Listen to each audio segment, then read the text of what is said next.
नमस्कार छात्रों। आज हम लोग व्याकरण हिंदी लोक भर्ती का व्याकरण में से प्रेरणार्थक क्रिया देखने जा रहे हैं। प्रेरणार्थक क्रिया छात्रों, मैंने यहाँ पे आपको 3 वाक्य दिए हैं। पहला वाक्य देखिए, माँ ने पत्र पढ़ा। दूसरा वाक्य, माँ ने दीदी से पत्र पढ़ाया। तीसरा वाक्य दिया है, माँ ने दीदी से कहकर पिताजी से पत्र पढ़वाया। छात्रों, इन तीनों वाक्यों में माँ जो है वाक्य का कर्ता है।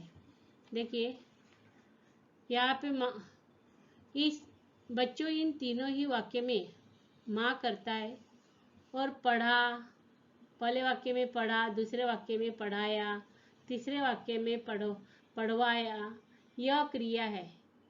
पहले वाक्य में माँ जो है स्वयं क्रिया कर रही है, कर्ता स्वयं क्रिया करती है। दूसरा वाक्य देखिए, माँ करता है, लेकिन दूसरे वाक्य में माँ ने दीदी से कार्य करके लिया है। तीसरे वाक्य में देखिए, माँ ये जो करता है, ये कर्ता ने दीदी से कहकर पिताजी के पास से कार्य करवा लिया है। इस तीनों वाक्य में यहाँ पे कर्ता जो माँ है ये प्रेरक है। तो दूसरे वाक्य में माँ करता है और दीदी जो है, और दीदी के पास से उन्होंने कार्य करके लिया है, और इसलिए दीदी क्या है, प्रेरित है, एक ही प्रेरित है। इसलिए दूसरे वाक्य में का क्रिया जो है उसे प्रथम प्रेरणार्थक क्रिया कहा जाता है। तो तीसरा वाक्य देखिए, माँ करता है, माँ ने दीदी से कहा है, यानी दीदी प्रथम प्रेरित है, और दीदी ने कहकर पिताजी से पत्र पढ़वाया है, यानी पिताजी जो है दूसरे प्रेरित है। इस तरह इस वाक्य में दीदी प्रथम प्रेरित और पिताजी दूसरे प्रेरित, इसलिए उस वाक्य में पढ़वाया ये जो क्रिया है, ये क्रिया द्वितीय प्रेरणार्थक क्रिया उसे कहा जाता है। अभी हम लोग प्रेरणार्थक क्रिया के सामान्य नियम देखते। देखिए प्रेरणार्थक क्रिया के सामान्य नियम पहला है, मूल धातु के अंत में आ जोड़ने से प्रथम प्रेरणार्थक रूप बन जाता है। उदाहरण के लिए हम लोग लेते हैं चलना ये क्रिया। ये चलना ये जो क्रिया है, ये इस क्रिया में चल मूल धातु है या मूल क्रिया। चल क्या है, मूल क्रिया है। ये मूल धातु यानी मूल क्रिया उसे प्रत्यय लग गया है, ना ये प्रत्यय, ना प्रत्यय लग गया। क्या लग गया है, प्रत्यय ना। अभी चले, मूल क्रिया से चल को आ लगाया तो शब्द बन जाएगा चला। आ लगने से सामान्य नियम में क्या दिया है, मूल धातु के अंत में आ, मूल धातु क्या है, चल, चल को आ जुड़ाया तो क्या हो गया, चला, और उसे ना है प्रत्यय जुड़ाने के बाद क्रिया हो जाएगी चलाना। इस तरह मूल क्रिया को आ प्रत्यय जोड़ने से प्रथम प्रेरणार्थक क्रिया बन जाती है। और दूसरा देखिए, दूसरा नियम, मूल धातु के अंत में वा जोड़ने से द्वितीय प्रेरणार्थक रूप बन जाता है। उदाहरण के लिए हम लोगों ने लिया है चलना ये क्रिया। इस क्रिया में चल मुख्य क्रिया है, या उसे कहा जाता है मूल क्रिया। उसे यहाँ पे वा जोड़ने से चलवा शब्द बन जाएगा। क्या बन जाएगा, चलवा। और चलवा शब्द को ना प्रत्यय जोड़ने से चलवाना, यह क्रिया ये। इस तरह मूल क्रिया को वा जोड़ने से और बाद में ना प्रत्यय लगाने से चलवाना, ये द्वितीय प्रेरणार्थक क्रिया बन जाती है। आगे कोष्टक में देखिए,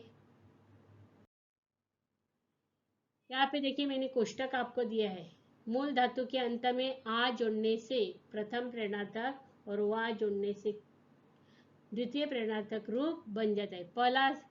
पहला देखिए, मूल धातु, यहाँ पे कोष्टक दिया है, मूल धातु, प्रथम प्रेरणार्थक और द्वितीय प्रेरणार्थक। मूल क्रिया क्या है? चल।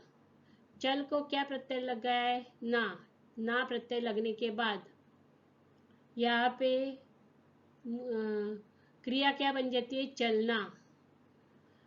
अभी मूल क्रिया को या मूल धातु को आ प्रत्यय जोड़ने से प्रथम प्रेरणार्थक रूप बन जाता है। देखिए, अभी चल को मैंने आ जोड़ा तो क्या हो गया? चला। और उससे बाद में ना प्रत्यय जोड़ा तो ना प्रत्यय जोड़ने के बाद क्या हो जाएगा? चलाना। और इस तरह चलाना है क्या बन जाएगी? प्रथम प्रेरणार्थक क्रिया। अभी आगे देखिए, द्वितीय प्रेरणार्थक क्रिया। चल है मूल धातु की, चल है मूल धातु की, चल ये मूल धातु है, उसे वा जुड़ाया और वा जुड़ाने के बाद ना ये प्रत्यय जुड़ाने के बाद क्या हो गया? चलवाना। इस तरह चलवाना ये द्वितीय प्रेरणार्थक क्रिया है। इस तरह आगे की क्रिया जो है बन गई है। दूसरा देखिए, दूसरा शब्द है, दूसरा मूल धातु है चमक। चमक को ना प्रत्यय, मूल धातु को प्रत्यय लगाकर क्रिया बन जाती है, ध्यान में रख दीजिए। मूल धातु को क्रिया लगने, ना प्रत्यय लगने के बाद क्रिया, मूल क्रिया बन जाती है। यहाँ पे मूल धातु है चमक, उसे ना प्रत्यय लगने से चमकना ये मूल क्रिया बन गई है। और इसके बाद प्रथम क्रिया क्या बन जाती है? देखिए, चमक के मूल क्रिया को आ प्रत्यय लगने के बाद चमका, और उसके पीछे क्या लग जाती है? ना ए प्रत्यय। ना ए क्या रहता है? हमेशा प्रत्यय। क्रिया को क्या रहता है? प्रत्यय रहता है। और इस तरह प्रथम प्रेरणार्थक रूप क्या बन जाएगा? चमकना।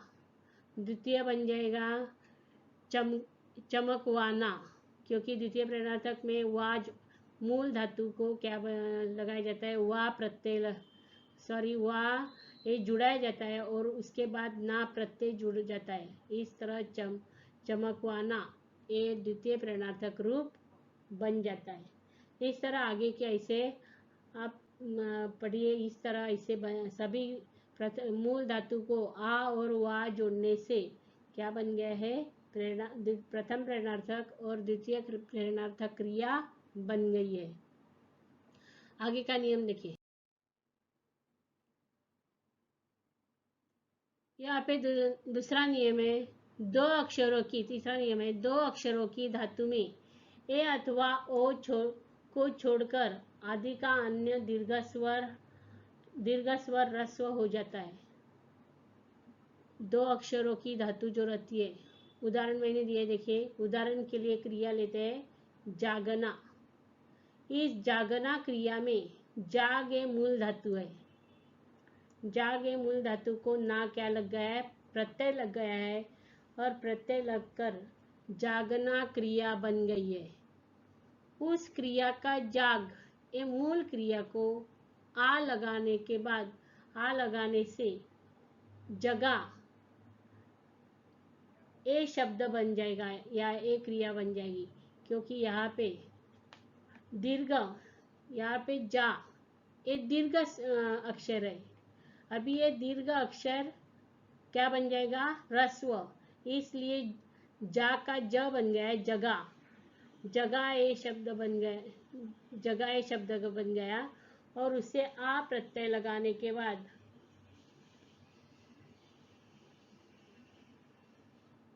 दीर्घ स्वर बन गया है ना, और उसे बाद में उसे ना प्रत्यय लगाने के बाद जगाना ये प्रथम क्रिया बन जा गई है। कौन सी क्रिया बन गई है? जगाना। ज जो है, ये ज जो है, ये ज पहला दीर्घ था, अभी क्या कैसा बन गया है? ह्रस्व बन गया है। और ग को क्या लगा है? आप आ जुड़ाने के बाद जगह हो गया, और उससे बाद में ना प्रत्यय लगाया है, और कौन सी क्रिया बन गई है? प्रथम प्रेरणार्थक क्रिया बन गई है। अभी जग ए मूल क्रिया को वा जुड़ाने से क्या बन जाएगी क्रिया? जगवा। शब्द बन जाएगा।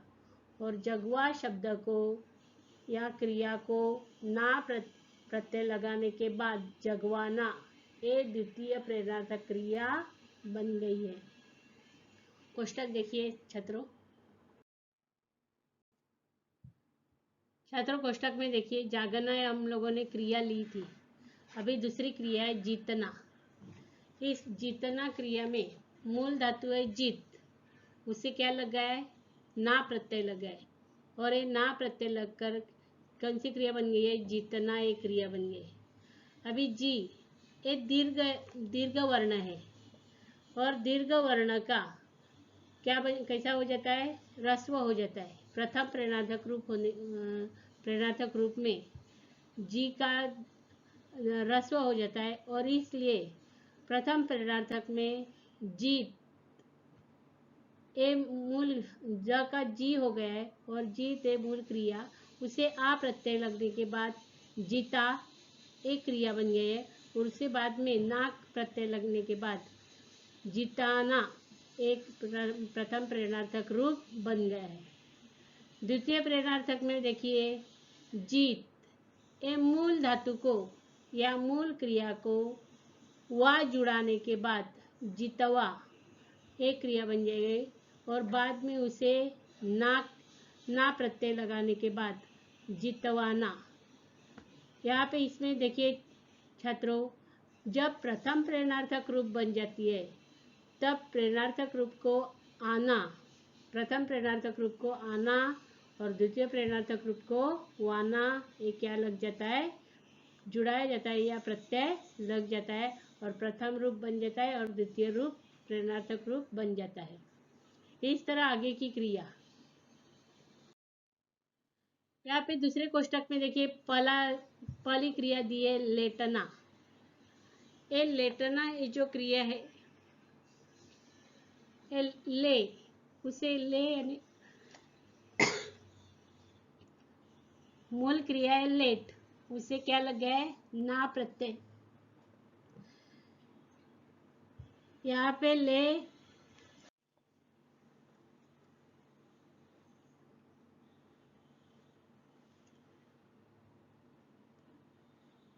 जब प्रथम प्रेरणार्थक रूप बन जाता है लेटना एक क्रिया का, लेट उसे यहाँ पे ए का ली बन गया है, और ट को क्या हो लग गया है, आ, लिटा एक क्रिया बन गई है, उसे ना प्रत्यय जुड़ाने के बाद लिटाना ये प्रथम प्रेरणार्थक रूप बन गया है। और द्वितीय प्रेरणार्थक में लीट ये मूल क्रिया को वा जुड़ गया है, और ना ये क्या लग गया है, प्रत्यय, और इस तरह लिटवाना ये द्वितीय प्रेरणार्थक रूप बन गया है। इस तरह यहाँ पे दूसरी क्रिया है बोलना। बोल यहाँ पे ओ जुड़ गया है, ओ, और इस तरह ओ को का ब जो है प्रथम प्रेरणार्थक रूप बनते समय बुलाना एक क्रिया बन गई है। ये रस बुलाना ये रस्व हो गया है, ल को आ लगाने के बाद उसे ना प्रत्यय लगाया है, और कौन सी क्रिया बन गई है, बुलाना। द्वितीय प्रेरणार्थक रूप में बुल ये मूल क्रिया को वा जुड़ गया है, वा जुड़ाने के बाद ना प्रत्यय लगाया है, और इस तरह बुलवाना एक द्वितीय प्रेरणार्थक रूप बन गया है। आगे का देखिए, आगे का नियम। एक अक्षर वाली धातु के अंत में ला और वा लगाने से एवं दीर्घ स्वर को ह्रस्व कर देने से प्रथम प्रेरणार्थक और द्वितीय प्रेरणार्थक रूप बनते हैं। उदाहरण के लिए हम लोगों ने लिया है खाना एक क्रिया। इस क्रिया में मूल क्रिया खा, इस धातु के अंत में ला लगाने के बाद खिला शब्द बन जाएगा। उसे ना प्रत्यय लगाने के बाद खिलाना यह प्रथम प्रेरणार्थक क्रिया बन गई है। और खिल ए मूल क्रिया को लवा लगाने से खिलवा यह क्रिया बन जाएगी, उसे ना प्रत्यय जुड़ाने के बाद खिलवाना, यह द्वितीय प्रेरणार्थक क्रिया बन गई है। कोष्टक में भी दिए, देखिए, खाना, उस मूल धातु में खाना, खिलाना, खिलवाना, इसमें देखिए खाना यानी खा, ये मूल क्रिया, उसे ना ये क्या लगा है, प्रत्यय लगा है। खा ये दीर्घ है, जब प्रथम प्रेरणार्थक रूप बन जाता है तो दीर्घ क्या हो जाता है, ह्रस्व, और इसलिए क्या हो गई है, खिलाना। खिलाना ये शब्द बन गया है, और द्वितीय प्रेरणार्थक रूप बन गया है खिलवाना। इस तरह खाना, खिलाना, खिलवाना, छूना, छुलाना, छुलवाना, देना, दिलाना, दिलवाना, ये क्रियाएं बन गई है। इस तरह सभी एक अक्षर वाली धातु के अंत में ला और लवा लगाने के बाद दीर्घ स्वर को क्या हो जाता है, ह्रस्व हो जाने के बाद प्रथम प्रेरणार्थक रूप और द्वितीय प्रेरणार्थक रूप बन जाता है। आगे का नियम देखिए, कुछ धातुओं के प्रथम प्रेरणार्थक रूप ला अथवा आ लगाने से बनते हैं। देखिए, प्रथम प्रेरणार्थक रूप को क्या लगाया जाता है, ला और आ, परंतु द्वितीय प्रेरणार्थक रूप में वा लगाया जाता है। क्या लगाया जाता है, ला। उदाहरण के लिए हम लोग लेते हैं दिखाना क्रिया। इस क्रिया में दिख, इस मूल धातु को ना प्रत्यय लग गया है और क्रिया बन गए दिखना। दिख मूल क्रिया को आज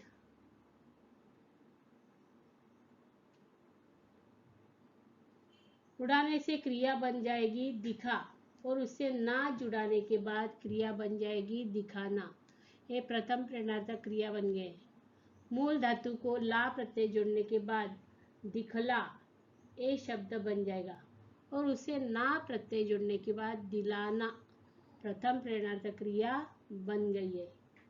दिख ये मूल क्रिया को वा जुड़ाने के बाद दिखावा शब्द बन जाएगा, और उसे ना प्रत्यय लगाने के बाद दिखावाना ये द्वितीय प्रेरणार्थक रूप बन गया, या प्रेरणार्थक क्रिया बन गई है।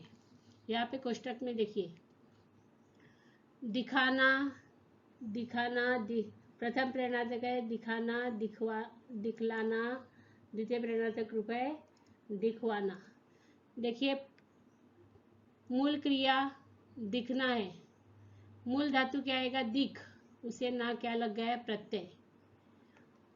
यहाँ पे दिख ये मूल क्रिया को जब प्रथम प्रेरणा बन जाती है तब आ प्रत्यय लग गया, और दिखा ये दिखा एक क्रिया बन गया है और उसे ना प्रत्यय जुड़ा है, और इस तरह दिखाना एक क्रिया बन गई। आगे देखिए, दिख उसे ला जुड़ाया है और बाद में ना प्रत्यय जुड़ाकर दिखलाना ये प्रथम प्रेरणार्थक क्रिया बन गई है। द्वितीय प्रेरणार्थक में दिख ये मूल धातु को वा जुड़ाया और बाद में ना प्रत्यय लगने के बाद दिखवाना एक क्रिया बन गई है। इस तरह आगे की क्रिया बन गए कहना, कहाना, कहलाना, कहवाना, सीखना, सिखाना, सिखलाना, सिखवाना। यानी प्रथम प्रेरणार्थक क्रिया को यहाँ पे मूल क्रिया को आ लग जाता है और बाद में ना प्रत्यय लग जाता है। तो कभी कभी ऐसी भी हो जाती है कि मूल क्रिया को ला प्रत्यय और ला जुड़ाया जाता है और ना प्रत्यय लग जाता है, और इस तरह यहाँ पे कहना और कहलाना प्रथम प्रेरणार्थक रूप बन गया है। इस तरह आगे की सभी क्रियाएं बन गई है।